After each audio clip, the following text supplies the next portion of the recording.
avelin hitabang phan pata holim theina phat pata kamuzalin pathin kathang vai nahi kasupite ho tulai ta ka holim nahi keiman kaji katsa te kangai lut na katopi a krista ta sannaw le pathin ta sannawa atsai nigaya apandet zom theina diu gel kho na ngai lut na gel ta nei puma hi chi holim nei kan bolain chu sei ding ka sei nom tam ta zong le hi chi thu hi sei ding a pathin en e het sa ka ke gel ja kan sein chi ji a chu tu ni a kong holim na a jong hi ka gel to pi pen ta chu pathin le a thu chule pathin ta san ho ngai lut na gel ta nei puma kong holim ya hin hi chi holim na ho hi iman khil lo ti wa hi koi man de na le koi man de mo na le dem na a thu ki se hi pon pathin thu di hlang sap phat ai tai ting le pathin ta san ho hi ven bit anga ye pathin en ala chu ho ja che ke man nang ma khonga a ka pan sa na hi khonga pa chun danger hong ding het ting le hlang khu sap hi ai ele kel ngui pu ki ti chen kel ngui ho cha awa ding hin aba na chi pi ham aven bit ding ai chi ji a cha tulai ta he kel ngui ho ta san na lama ven bit na ding tu dol he kai na se hin dunia jong he chi thu chu kan se kit ding hin ya chu pathin ko ma taw na nei sing poma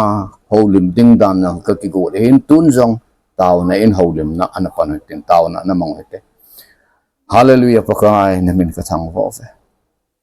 nang ma kata san naw hi hu hing pa le leng pa ka kisanova ka hin pi diu le ka thi pi diu a khon ne ke ya tu lum ke ya pang det ding ka hi ve ti hinang man avel ne ne do san lang nan hin na tu thing nang ma ta en jong na se ne nunung lam le Thuhil Lhem tam ta krista Lhem ong so do ding hi tin na se ne ahong lunggam tai pakai nang mata san sa te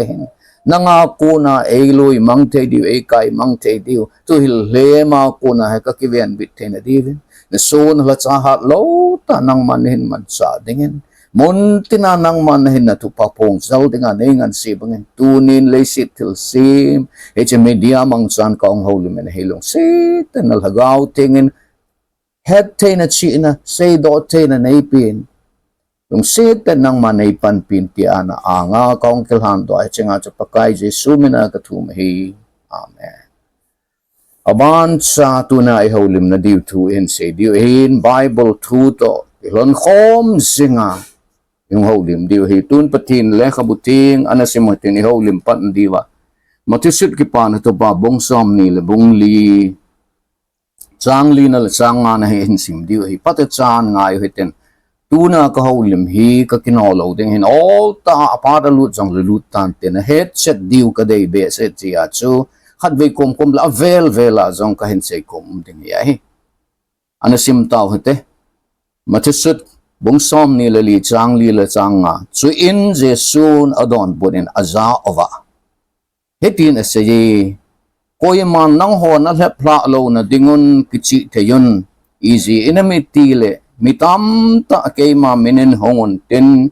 keima krista kahi tivin tin mitam ta alepla dingwa hi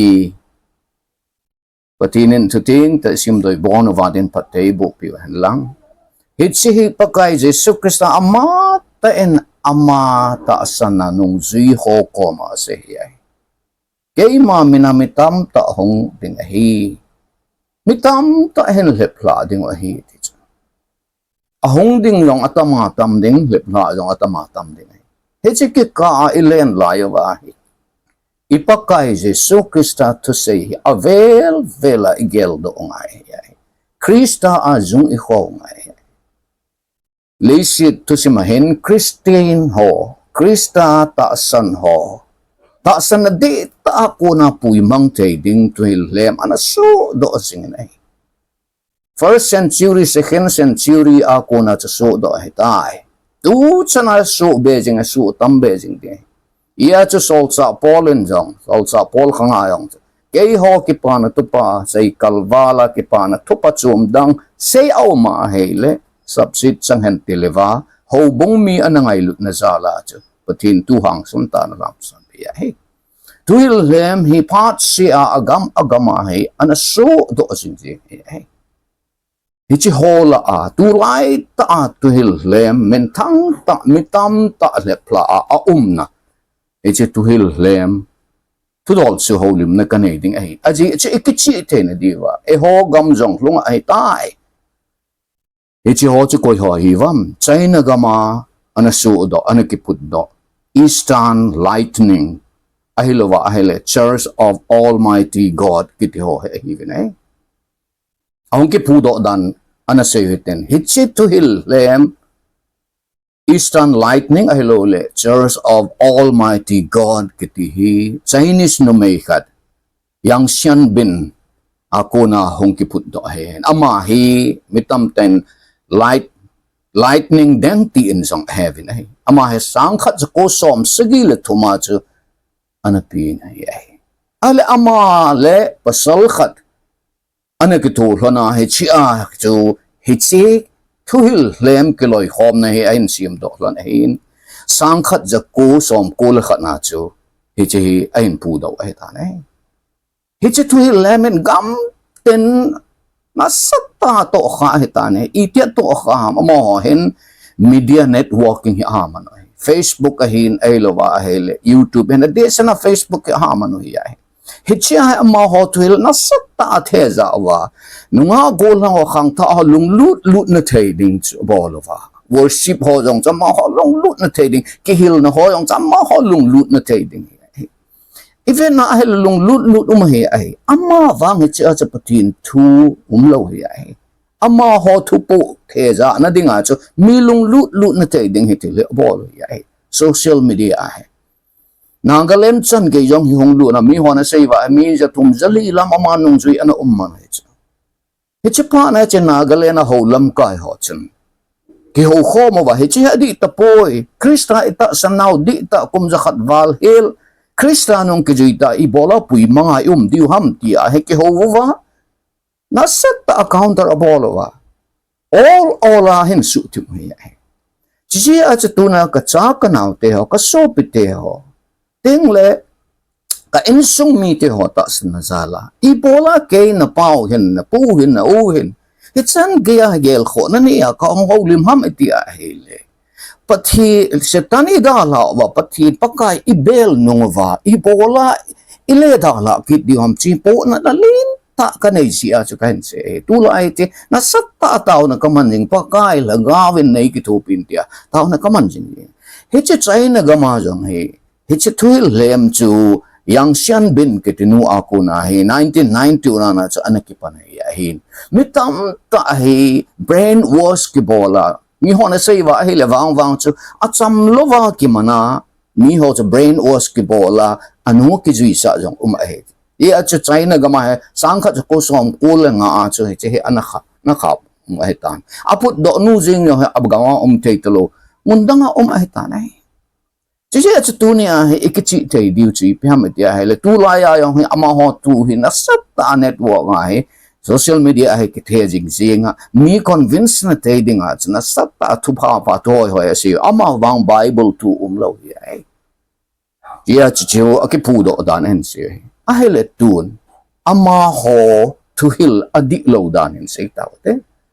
akhat na chu Jesus Christa hi ta sa hong kum lo ahin lagawa yang sian bin Chinese nu may nu ai hong kum ai ta ati chu dancer dan chu ngai tu ta ya chu yang sian bin hi ama ho hin hi chu nu may nu hi Almighty God tilawa lo pi pen pathin tiliwa ama hon agelwa ama thu sei chu pathin thu sei bang agelwa ta Hichi di low hil hi ai aji chi pham te la pakai je so Krista le si na hong kum ki na ding chu ta sat ta hong kum ki na mi hon ta sami na amu thai di wa he Bible ha ki sei ai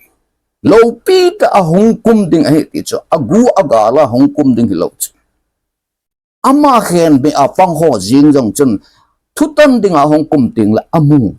hin la hi chi yang sian bin kitinu Krista ke hisa ama nong zui hon Krista hi dia agel nu hin ke ya hin lagawa Yesu cho hong kum tai ke hi Krista ke ti cho mana sei ta chi je a tu ne ha aden zardan chu hin se wi ya hi hagao wa Yesu chu ke ma an hong kum tai yang sian bin ke ma an hong kum tai ti chu aman jong akila a anong si hon hi tabang la hat chung nung patin tabang lewa ama ha gelowa a ho lo hi hi chi adi lo dan chu in se diu hi hin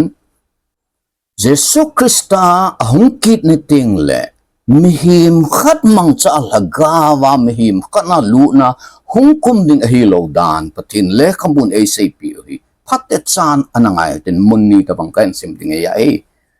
sol cha hotel ball X lamana vew hitin bung khat chang som le khat na he in sim di hi phatte chan anangai te e hon pathin le khabutinga tu ki sei ingai nom lo mi hi min asei pa ingai nom sermon ingai tiang mo jong bible a kisun pa ki sei sanga sermon bol pan a explain jo chi ingai nom chi hi chi khil na ya tun hin sim ta te pathin le khabuting ana sim hitin sol cha hotel ball X bong khat chang som le khat na he sim diu chu Jesu Krista hong kum kit na ding tu hi ai cha he mi te ni chun Galilee gam mi ho I bola na dinova van lam na vet jingo ham hi chi Jesu nang ho ko ma ko na vana kila to hi vana akal to na mo bang bangova hi hung ding a hi atilone Jesu vana akal to wa chu ama nong zui ho le ama ta san ho chun akal to pet so among me na mu thai chu ai le chi awan dil te ni hi chi Jesu Krista namit ta wa namo wa akal to namo bang pangowa he mit ta amu ta ya hong kum ki ding hi hallelujah Jesu hong kum ki ting le ita samet no wa mu ta ya hong kum ki ding chu agu agal he talo ding lo pi ta hong kum ding chu abana ga sim kin ate makisut ki pana to pa bong som ni le li chang som tum la khat na hen sim diu chu ta le van lai zola mi him chapa mel chi na hung kilang ding chule chuting ta le wa noi le sit phung tinin a op a chup ding a hi chile van lai zola mi him chapa thunei ta lo pi chung nong ta mei chunga a hung amu dingo ahi sule aman vantil te som kon gen na sata to asoldo ding sule ama hon van mong khara pan avan mong khat gaya kol kim veli akona alem som te alon khom ding ahi hallelujah pakai Jesu ama tai na hongkum ding dan asay zo nunga yang sian bin tabang kaya hin Jesu Krista chal hagawa hongkom tai ti thei be seu I bola ita san diu ham pathin le khabuhin phot set na beya eida la lo hil chu pathin le khabu I khup ta ji owa hi ike hil chu Jesu hongkom ting ta sata ata samit na mu te ya lo pita sum kon ginto van lai sola lo pi ta hong kum ding chi zia he chi adi lo dan chu Eastern Lightning Church of Almighty God yang sian ben le anung si hotel adi lo na chu hi cha he de su lo pi ta mina mu te ya ta sata hong kum ding hin Bible hin ahil chena adi lo dana sei do ata si a se tunia hita bang Thuhil ho chi ta san lo diu hongom be na lai ding chu ama se hello chu ding chu le che na Bible wa jang je sulo pita hong kum ding underline ki bol ta ken no ka ki bol chu koi ma pui mang thei na hi lo na di abana chi hil nau chi piam ti ki na hele ama ho hen Bible tha ka su na he new scripture this at oma om he chu Bible thu ta san lova je so Krista azung kholova pathin lo pi na phong do lova ama ho mi him lo pi na ki phong do ko ho tisat om dan cho Bible hi phat si a khel do ning agu jing jing Bible hi eternal le khabu hi chu si a chu Bible is sim chana thu a hi chu akhang a man cha dinga patin nei pi wa chu le sit mang ding ban la le sit mang ding ama wang pathin thu wang mang lo ding ai ti chu ama ho hen Krista a angai to chu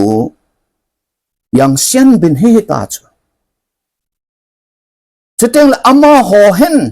pathin thu angai to chu yang sian bin thu sei do ho hi ta chu adem zar dan chu Bible hi a khop hi ta chu There's in the New Testament hi a khop hi ta chu New Testament sanga phazo ki hon kanei ta ve tilewa ke gel wa chu Ichale khabu asunova yang sian bin Krista ki hisa no akuna thu pondo to say do ho chu Bible to ki kona ngai tuwa the word appears in the flesh tile khabu asunova hechi New Testament thakela amanu ta chu chule hechi New Testament su ubol het na he atiwa New Testament simngai lo lewa hechi ama thu pondo so asimu heta cho tizat a oma chu ka cha te ho ka so pe te ho ki hil lem nahi pathin min mang cha ki hil lem nahi chu min dang min hilo chu Krista lem ki ti pathin tu hello mong Krista khai hello mong hilo ding chu Krista het na di lo pathin tu het na di lo ho a ko na hong ki pan ding chu Chisi a che amawan new scripture asun vale kabu na yawa the word appears in the flesh kiti pathin tu takikot na angay to ba pathin tu sangalo biza angay to ba New Testament thalhang lewa agelo ye che tu ni a hi hitabang Thuhil hi Dihlou a hi ti hi Bible mangcha hen sei di wa hi ama ki pathin sa Thuhil Lhem yang sian ben le anung sui hon Bible thakel dinga le khabu ama ho akuna thupon do asuna Dihlou dan pathin le khabu cham kim dan le khel the hi lo dan pathin thu akuna en sim diwi a hi Timothy ni na bung thum chang som le chang gup na pathin in ai khom pathin le khabu a tu ke sun cheng si chu ki hil na a ki pho na a ki pui zang na a chon phat ki sin sa na dinga phata a hi chutia chu pathin mi chu phacham kim ke ya thil pha bol na lama cham kim ke ya ki gosa de ma a thein dingen hallelujah pathin le khabu a tu ki sun hi pathinin a hu a la khom a hin hi chi ki hil na ding ki pho na ding ki pui zang na ding hu hing na ding isu chan diwa hing se na tai pathin ilam tu na diwa cham kim ke ya ki gosa dema I na diwa abulinga hetan heche pathin le khabutinga tu kisun thasit thai ho chan pathin ado da lo ya hi hallelujah heche pathin le khabutinga thu khel go ho chan belap go ho chan pathin tai to mai ya hi abana na simkin hete headset be che na divin Revelation 2.0 bung som ni le bung ni chang som lagi na ko na som le ko ge hi anasimu hi patet san anangayoven hichile khabu al grau to say do hi azatsan ka het tu sa ka say pi a hi koi hile hicheng hi abela paum le patinin hichile khabu a kisun su gam na ho cheng se achunga abelap dinga hi sule koi hilel grau to say do hichile khabu a tu ho lamanga a le patinin hichile khabu a kisun hintinga akon le kopiti nga ko na chu achan ala mang dinga hi amen ichi hipakai amata wat mo se kola Johan aseji Oma akipun na hiyahin. Hichile kabua lagaw ting to say do hi kasaypi na hivi.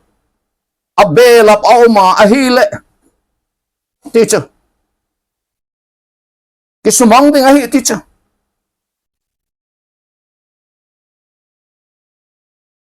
belap di ki go hi tawang a belap ho jong ta sang hi tawang akila amanga ahi le achan ding kila amang pi ding a hi ti cha belap thei jong hello la amang thei jong hello i dei lai kelen thei jong hello mi loi khat na dei lai kelen wa amalung gel ki support sa cho bible sim ting e malung gel support sa ding a sim ding hello e ma ministry support sa ding a kil sim de lo pathin thuni psm ti chu support ding a sim ding ai zia cha pathin le khamuting he cham kim ke hin pathin a thua ki phun hi it's zia chu abelap ki go yang sian ben tabang the word appears in the flesh tia le khabua ama tu phun do kisuna bible hel ki go patin le khabuti nga tu kisun patin na hu ala khum belap ki go le ala sam ahiti agela la amang ki go ho patin na chung chang tu atanding gim nei ta hong ding ye patin le khabuting mang cha kan se ken ka se poi ji chen koi hi jong le patin le khabuting atu ki se thasit awma patin le khabuting atu ki sun belap ki go awma hele hitabang ho chu Thuhil Lhem hi ti ken ka se put patin le khabuting ase ye sting le abanen hetsi isam lightning yang sian bin le anung si ho Church of Almighty God kiti ho Thuhil Dihlou na athum na ana se hute ama ho hen pathin thudi hi numei Krista yang sian bin a kona bo het thei hi tiu cho danger dan cho pathin thudi in het normal Bible simun ti hi talo cho pathin thudi in het normal yang sian bin thu phon nga yun ti hi ta cho oh hichet tabang hin lep mangkha di hu kai wang ka cha te ka it mong zen ka ho bong mi te ka it mong sing e hichet dinga he Krista cross again te to hong thi a he poi thi chan ke a mi hon alu anato ova ban anato wa atsan Krista anathi pi wich o I pola tu amin athi pi Krista che da la wa mindang ibel diu ham I pola Krista to say to ibel do wa midang to say ibel diu ham koi mat sa wa noi chon sit su mang da dinga cross a thi umlo pi chu ama bo chi ta san de pa kain say so ti ai ke ya chi lo chu koi ma pa kom lung lo ding a hi ti chu a chu ti ai le chu la ya yang shan bin kitinu thu sei ngai ding kiti chu iti thei ding ham amang mihim hi chu wana kuna hong ki sol lo chu jesu wang chu wana kuna hong ki sol chu pathin cha pa chang khat se mihim hong chang hi chu apa a kun hello la gau thinga kona nung nga thing Mary in ahin hi chu zia chu tu ni a hi chu Thuhil Dihlou ta amahon at CPU pathin thudi na het normal yang shan ben Krista ako na bo na het te diu ahi pathin thudi pathin kipon na di na mu normal ama ako na bo na mu diu ahi kiti Thuhil Dihlou kichi ta ahin Krista kihisa kichi ta cha ma ho ta bang ahin hichi Dihlou dan chu pathin le khabuthi nga ko na idon but diu ahi pathin thudi ta het na ding hi ma kon ahi pun pathin ama ta ko na hi ti het te na divin pathin le khabuthi munni muntum anasim hite ama sapen ta en zon le khatod khatna bongli chang khat ne na sim diu hi ngai te ho nang hon lagaw ta po ta san hi on ahin ama ho chu pathina kun ahi lo het tu na dingin lagaw ho chu khol tu in patep jivin aji chu vanoi le sit chunga Themgao Lhem ho tam ta asu do tai lagaw ta po chu ta sa het chan hi oven ati chu pathin lagaw thing hi ta san diu ya lagaw ta po thu phon nei ta po chu ta san lo diu ya hi ting la ban hen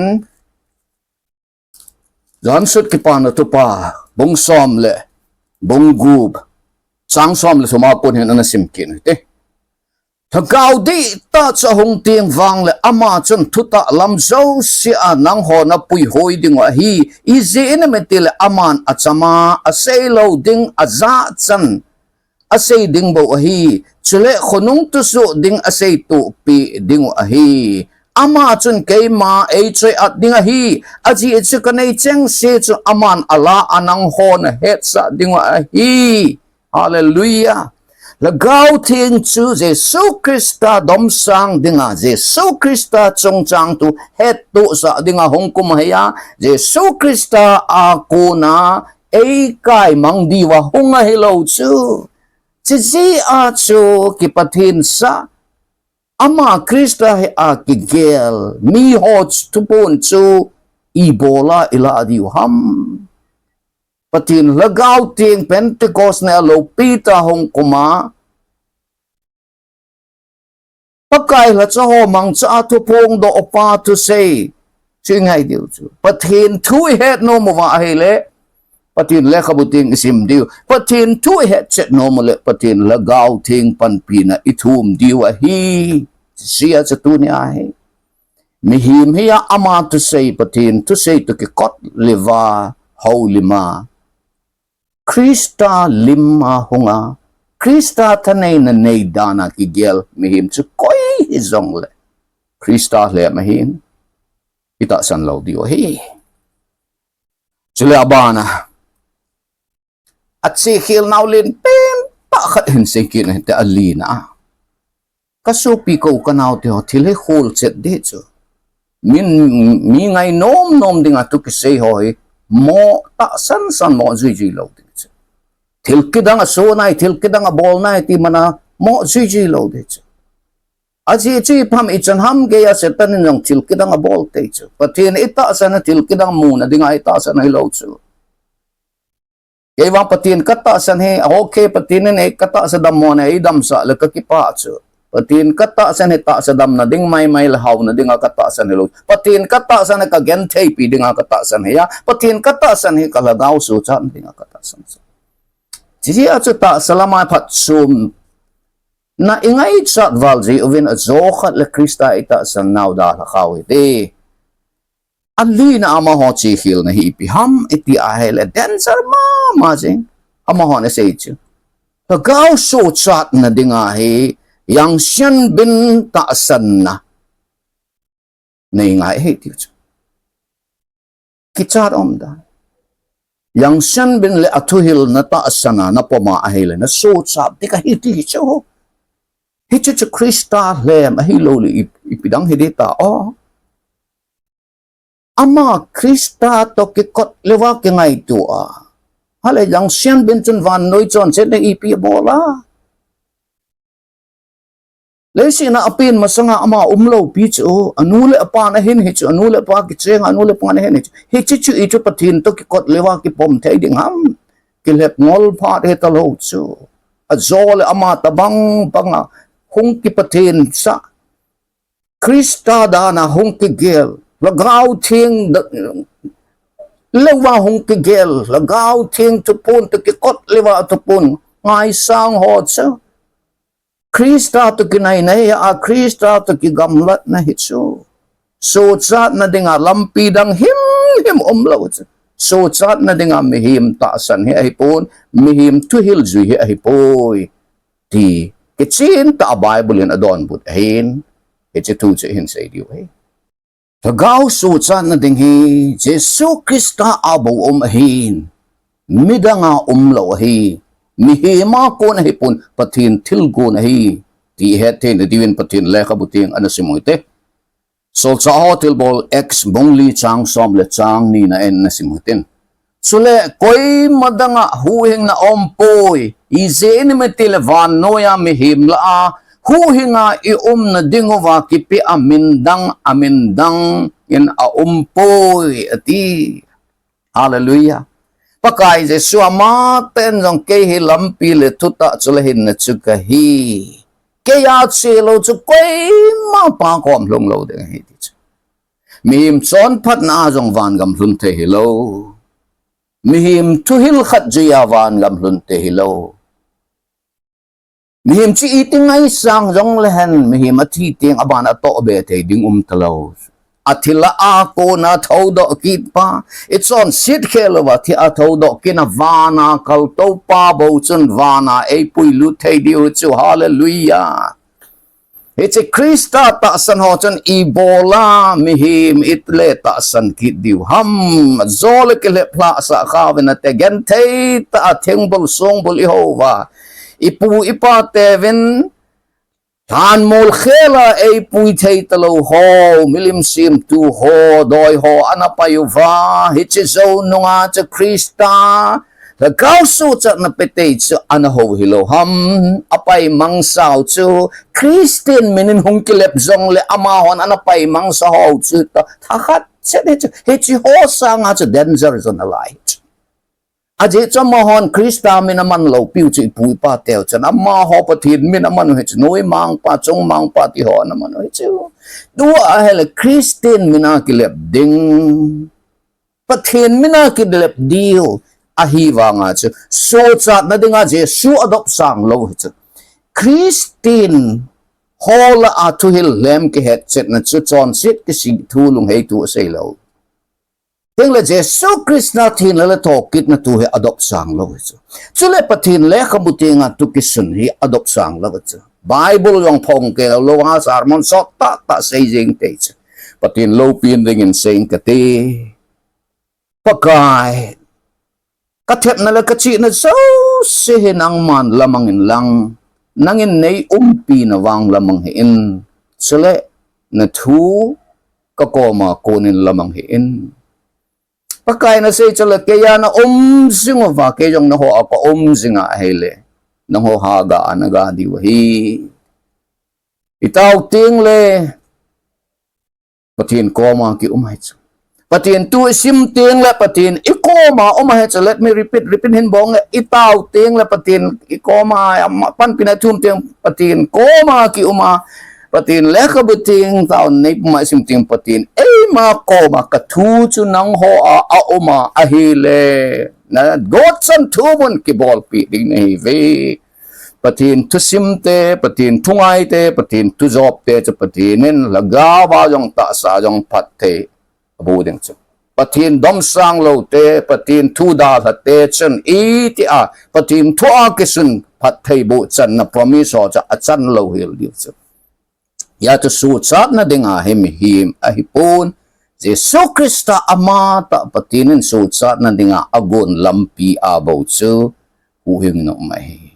cross chu injot na kanai te ding chu lo chu lam dang lo Ebola cross Jesus Krista thi na hi ya chi athipa jala chi dia hi bang Thuhil Lhem su chat na yang siyang bina umahin ama to say na ngayon na so sa diw ahi ama holong tim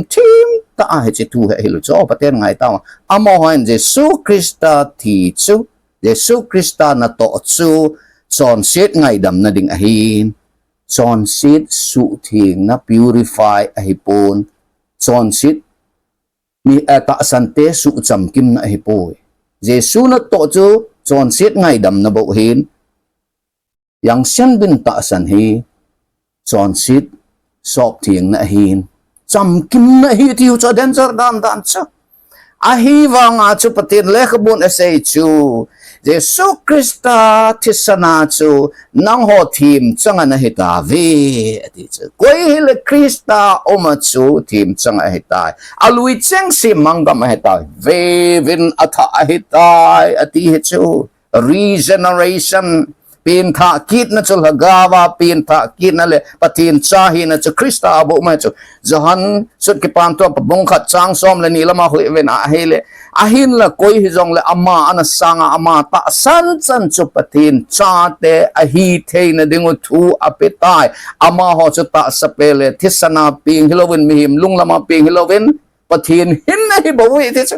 patin hin hi na diwa patin cha hi na diwa ipin na diu chu Krista he chu ipin na masa now Adam chon sit na khangguya ipin chu chon phat na khangui Krista a ikigui zop Jehovah chu so chu ding hi chu si a chu Krista tailo lamdang umlo ti tu Jehovah ama ki Krista sa ama ki patin sa ho Thuhil chu la lo hil diu hi ti im se ya chule abana anga chan na cha ama ho Thuhil ke chat ta chi pham tia hele ama ho hen Jesu Krista hi ahungki na hitai yang shan bin ahilagawa Jesu chu hungkum ahitai hitu ah agu a yang shan bin mangchai Jesu na ato ahi ti ho cho kichat om dan tan cho Jesu Krista hungkuma agelo ta 1991 cha hungkum ai tai Chinese nu mai kat yang siang bin mang cha hungkum ai tai ti chu na ta sam de o kita bang ta san tai bep sewa pathin na ho de ham yang siang bin se hello dang hung be ding chu ke chi tai ta Krista azung khovin ati chu pathin le kabun pathin tu hi ki puisa ding hi chu Themgao an hi chu Themgawa ikipudat na diu chu si a chu hita banga Jesu chu Themgawa keima ong kum tai ti a sei thei bep siu yang sen bin puichat vai thei bep siu Krista ta san hi lo diu hi ta chu ita san til sanga wa isu chat now anai a hitai ti che e hon e chi pi diu hi ta lo o si a chu tu na kan sei chu Biham iti ay lehitik Thuhil Lhem Jesu Krista chu sangkat chu kusom kula kanacho Themgawa yang siyan bina hungkum ahitay ti at Dihlou dan chu patin leka buting mangsa en sa idiyo he Jesu Krista he ahungkiting le anivay na alay sina lesit mihi mangsa Themgawa hungkum ding ahilaw dan he patin leka bun kitsin taasay he hichihi matisud bungsom nile li chang som nile nga a kuna he sima hele kimo ayahi vevin kayman kahil masa diem na hitave 26 to 27 verse hijitun mihon na zaova gamtiba aume ativa ahile chido hiun ahilo le ven indan song nunga aume atiu song le ta san hiun izin metile kolpe ni solama ahung pet dole ni lumlam gain asalva en mihim chapa hungkit jong chutobang dinga hi patinen tu ting ta sim do pate ibo piuhen Jesu Krista ahung kum ting chule kolpe chung lama pet na manoi miten ahet bangach hung kum ding ai tip bet sa Themgawa mihim khat mangsa hungkum ding hinay silo ahi. Second coming hello pita thutan ding a hungkum de hitan. Gu agal hitalo ay. Siya sa tunia ay hita banga Thuhil Lhem yang siyan bin le aloy ho yang siyan bin ahe Jesu Themgawa hungkum hitay ti Thuhil ho hi ikipuy mangsa alaw diyo. Hita bang Thuhil and CP om lang le ikipuy mangsa alaw diyo ay. Abana say na kaya til kho ta khat si biham iti ay ama ho hin yang siyan bin hi Almighty God na agelwa ama hi awo hitay ama tu say chatula pa sa alawa patin banga agelwa patin nu banga agelwa tabanga chu ama tu hi alawa hitay tisat tay mihim patin banga gel khat kay tayo patin dang na ho na dito. Mihim tu say chito man di kisajang lapatin bang liwag yellow dito. Ito man kingay sang ng lapatin bang liwag dellow dito. Patin ako na kikay mang nahibaw. Patin tu mang zong leo. Patin min mang zong leo. Patin sanga akitoy sang zo ting le. Krista bang liwa akigel ting le. Ichichu. Patin ako na gamlat na hitacho. Siya sa tunay say no mo si Pam kile. Yang siyan bin nung siyo na bol khilpen ta ocho patin ho lowa ama mihim titay ahowo abol khil pen ta oyai hika bang Thuhil Dihlou ahidan pathin le khabutingin ase chu hin sei di wai mi him hi pathin bang lewangai tu a pathin to ki ko na gela holding ahilo dan pathin le khabu na se nahi aji cha pathin ama ta en kei tai lo pathin dang nei on ti ai pathin hel hadinga mi him koi mat sa nei lo ding ai he chi het be che thena divin pathin le khabuting anasim do ten matesut ki pa na to pa bongli chang som na chuta in jesun aza a chi mangin setan izena metil hetin akisune pakai na pathin chuchi bai bu in lang ama jing bo hovin akiti ati supanin diabolin ama adalatai hallelujah ipakai Jesu Krista chu setanin aanga bo khup dinga aseya hele pakain khong ta asay pa setan chimangin nati ta cha setan le asot tole ki pathin sa pathin ta san lo pathin dom sang lo ki lagaw me sa Jesu bang lewa ke ngai to Thuhil Lhem ho anga bo khup dinga Jesu Krista nung izui hilot avelen pakai Jesu Krista setan chi mangin ati a asol mang hechu setan in anga bo khup dinga se tu ni azong Krista ta san ho bo khup dinga lep na tam ta in saying tam ta mi hi ma ko na hom ding chu pathin anga bo khup tang ki pa oma chu na bo khup di mong chu ke yang ka deal su chu Krista anga bo khup tang lagaw ting ta na noya chen ki pilu na bo khup tang ama wang pathin dodal pathin tu ta ki tu lo mga Thuhil Jesu Krista Thuhil dom sang lo Krista Lhem Thuhil Lhem ho anga bo khup dinga Krista nung izui lo pichu ipakai jong setan anga ano bo khup lo setan ano mangzo hallelujah chỉ a cho pathin cha te chen pathin sing bo I ho diu pakai a nga bo chu I bo khup diu ya hi aji chi pham pakai ama ta chu ei hu hing pao I pathin hi ya hi ei sim pao ei hu hing pao ama bo chi ya hi chule John bong li chang som ni le lin a sim ki diu ya hi John bong li chang som ni le chang lin a he en sim di hi pathin chu lagaw a hi chu le a ho ten lagaw le tuta a ho ding mong a hi amen hallelujah pathin chu mi him a hi kitelo pizza pathin chu lagaw hi a ho hon lagaw le tuta a ho ding mong a hi ti chu mi him chu I ti a pathin din mona ding thailo ding pathin hi asim pa ya mi him hi til sim hi bawa chu hallelujah til sim him chen asim pa pathin adop sang jing ding til sim him chen asim pa pathin sanga koi macha adop sang zo lo ding mi him chu pathin sanga adop sang zo a mi him tu sei chu pathin le khabuting tu sei sanga tu pi zo anagel pat le pathin sanga mi him na dop sang zo tin hai ta he chi chu milim ho ti he chia che tunia hi pathin jing bo ho di wa hin pakai Jesu Krista jing bo chi dop sang di wa hi ibola he che tu kan sei ham ka sopi ko kanau te ho ka cha te ho ka tu te ho ipui pa te ven tingbul song bul ho na anada lao chi chanam ge ya ta salama dam na yong anapi kum umatsu how na zoga na pi ko umatsu hinla ta sadam na nei hen lang how na nei hen lang kala la satanin til kidang na bol kuma adam lo na bol dam ko umjong le oh su chat na lagaw su chat na ipiti hipoy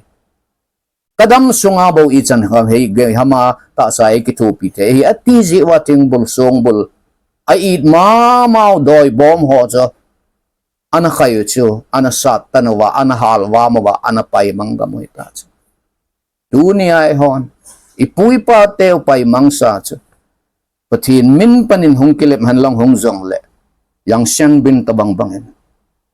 Krista men en hong kilep han lang